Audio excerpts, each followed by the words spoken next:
আপনি কিয় কংগ্রেছত যোগদান কৰিলে আৰু আজি নমিনেশ্যন দি পেলাই কি ক'ব? আমি যোৱা ৩৭ বছৰ বিজেপি কৰিলোঁ, কিন্তু এতিয়া আৰু বিজেপিৰ ওচৰত পুৰণা মানুহৰ কোনো দাম নাই। মই 2016 পৰা 21 MLA বনিছোঁ, MLA খেলিছোঁ। তাৰপিছত মোক টিকেট দিয়া নাই, কৈছে আপুনি 5 বছৰ কাম কৰক পাৰ্টিৰ, 5 বছৰ পিছত আপোনাৰ টিকেট দিম। আকৌ 5 বছৰ পিছত কৰিমগঞ্জৰ পৰা বিদেশী মানুহ এজন আনি সোমাই দিলে। মামাৰ কাটিগড়া মানুহ চাই আছে, মোৰ লোকেল মানুহ লাগিব, মোক গাঁও ফুটা মানুহ লাগিব, কিন্তু আমাৰ পাৰ্টি একো কথা শুনা নাই।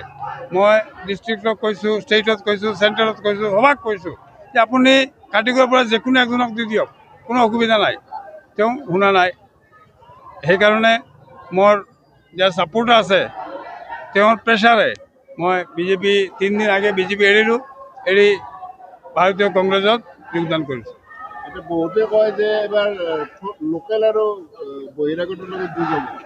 গতিকে লোকেল কেনেকুৱা বহিৰাগত যোগ হ'ব বুজি পোৱা নাই, কি ক'লে আপুনি? লোকেল কেণ্ডিডেট আৰু বহিৰাগত কেণ্ডিডেটৰ মাজত যুঁজ হ'ব বুলি কৈছে। যুদ্ধটো হ'বই। কাৰ লগত যুদ্ধ হ'ব? 50,000 ভোটত হাৰিব। যুদ্ধ কোন সময়? 1000 ভোটত এদিকে দিয়ে এফালে এফালে, এটার নাম যুদ্ধ। 50,000 ভোটে হারিলে এটার নাম যুদ্ধ হব নাকি?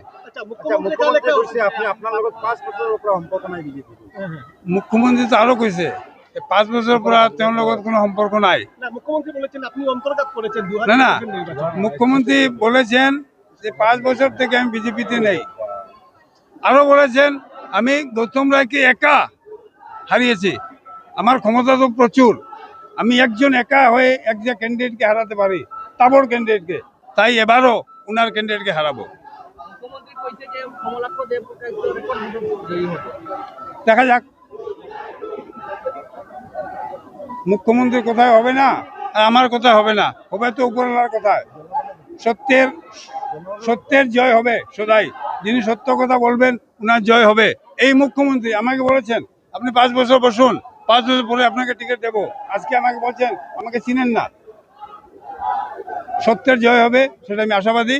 আর আপনারাও দেখবেন আগামী 4 এপ্রিল সত্যের জয়, 4 মে সত্যের জয় হবে। কোনো খুব নাই, অলপ দেখো, অলপ মানুষের ভিতর হবই। এইটো 80% সলভ হয়ে গেছে একই দিনত, আর 20% সলভ হয়ে যাব। এইটো কোনো ম্যাটার নয়।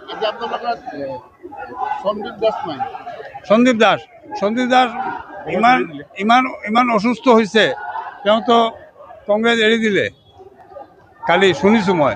যাই হোক, তেওঁৰ নিজৰ পাৰ্চনেল ব্যাপাৰ, এইটো আমি তো তেওঁৰ সঙ্গে ক'ব নোৱাৰোঁ।